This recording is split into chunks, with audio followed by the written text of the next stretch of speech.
អាឡូសួស្តីអ្នកទាំងអស់គ្នាស្វាគមន៍ការវិលត្រឡប់មកវិញនៅវីដេអូខ្លីរបស់ខ្ញុំដែលវីដេអូនេះផងដែរយើងនឹងធ្វើការនិយាយអំពីសមត្ថភាពរបស់ឋានជីរ៉ូអំឡុងពេលដែលគាត់នៅជាមួយម៉ាក់និងបងប្អូនរបស់គាត់និយាយទៅគឺអំឡុងពេលដែលគាត់អត់តន់វឹកហាត់អីនឹងឯងមុននឹងខ្ញុំនិយាយខ្ញុំចង់សួរទៅអ្នកទាំងអស់គ្នាបន្តិចថាតើអ្នកទាំងអស់គ្នាដឹងទេថានៅពេលហ្នឹងឋានជីរ៉ូគាត់មានសមត្ថភាពអីខ្លះហើយបើដឹងខមមិនពីក្រោមមកសម្រាប់ខ្ញុំពេលហ្នឹងឋានជីរ៉ូគាត់មានជំនាញ3អ្នកទាំងអស់គ្នាទី1គឺការប្រើពូថៅនិយាយទៅគឺជំនាញប្រើពូថៅដោយសារតែគាត់គឺជាអ្នកកាប់អស់ហ៎ហើយទី2គឺជំនាញលេងពីក្រោយខ្នងនឹងឯងដោយសារតែគាត់ជាអ្នកកាប់អស់គាត់តែងតែស្ពាយអស់ពីក្រោយខ្នងហើយក៏ស្ពាយអស់យកទៅលក់អីចឹងទៅទី3គឺជាជំនាញពីកំណើតរបស់គាត់គឺជាជំនាញដែលពូកែហាត់ក្លិននោះឯងហើយដើម្បីឲ្យដឹងច្បាស់ថាតើជំនាញទាំង3ហ្នឹងគឺខ្ញុំនិយាយត្រូវអត់ឥឡូវខ្ញុំនឹងលើកមួយដើម្បីយកមកបញ្ជាក់តែម្ដងរឿងជំនាញលីហ្នឹងអត់ចាំបាច់និយាយច្រើនទេដោយសារតែគាត់តែងតែកាប់អស់ហើយក៏លីខ្ជុងមួយចំនួនហ្នឹងទៅលក់ក្នុងភូមិផងដែរអាហ្នឹងមិនចាំនិយាយទេគឺថាឃើញជាក់ស្ដែងតែម្ដង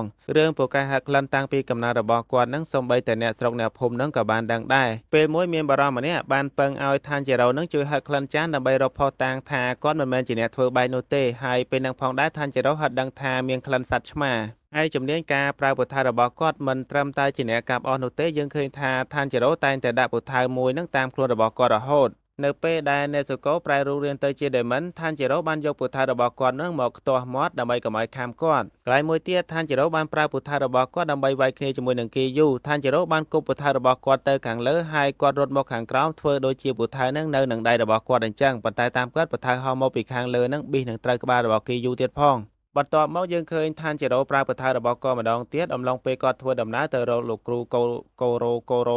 កូដាគីអូពេលហ្នឹងអ្នកទាំងអស់គ្នាចាប់អារម្មណ៍អត់គឺជាពេលដំបូងបំផុតដែលឋានជីរ៉ូវាយគ្នាជាមួយនឹងបិសាចពេលដែលបិសាចនឹងស្ទុះមករកឋានជីរ៉ូពេលហ្នឹងយើងឃើញថាឋានជីរ៉ូក៏រេហ្វ្លេចលឿនគួរសមគាត់បានប្រើពថៅនឹងកាត់ដាច់កអាបិសាចនឹងតែម្ដងតែគ្រាន់ថាវាអត់ងាប់មកដល់កន្លែងនេះខ្ញុំទើបតែនឹកឃើញចំណុចសំខាន់មួយទៀតគឺក្បាលរបស់ឋានជីរ៉ូរឹងខ្លាំងណាស់គាត់បានប្រើក្បាលរបស់គាត់អុកក្បាលបិសាចនឹងឡើងបាយអំពិលពេកហើយបន្ទាប់មកគាត់ក៏បានប្រើពថៅរបស់គាត់នឹងគប់អាក្បាលបិសាចនឹងជាប់នៅនឹងដើមឈើហើយក៏ជាពេលចុងក្រោយដែលជាការប្រើប្រាស់ពថៅរបស់គាត់ផងដែរហើយបើសិនជាអ្នកទាំងអស់គ្នាឃើញគាត់ប្រើពថៅទៀតសូមខមមិនពីក្រោមមកបន្ទាប់ពីជំនាញទាំង3នឹងហើយឋានជីរ៉ូគាត់នៅមានលក្ខខណ្ឌពិសេសមួយទៀតគឺភាពវៃឆ្លាតរបស់គាត់កន្លែងហ្នឹងអត់ចាំបាច់និយាយទៅណាឆ្ងាយទេគឺនៅពេលដែលវាយគ្នាជាមួយនឹងគីយូនឹងឯងឋានជីរ៉ូមិនមែនជាអ្នកប្រយុទ្ធហើយក៏ដែលវឹកហាត់អីដែរប៉ុន្តែមិននឹកស្មានថាគាត់ឆ្លាតនៅក្នុងការប្រយុទ្ធគាត់បានគប់ពថៅរបស់គាត់ទៅខាងលើនៅខាងក្រោយដើមឈើដែលមិនឲ្យគីយូមើលឃើញហើយកន្លែងហ្នឹងគីយូគឺពិតជាសប្រែងនិងភ្ញាក់ផ្អើលនឹងសមត្ថភាពរបស់ឋានជីរ៉ូមែនទែន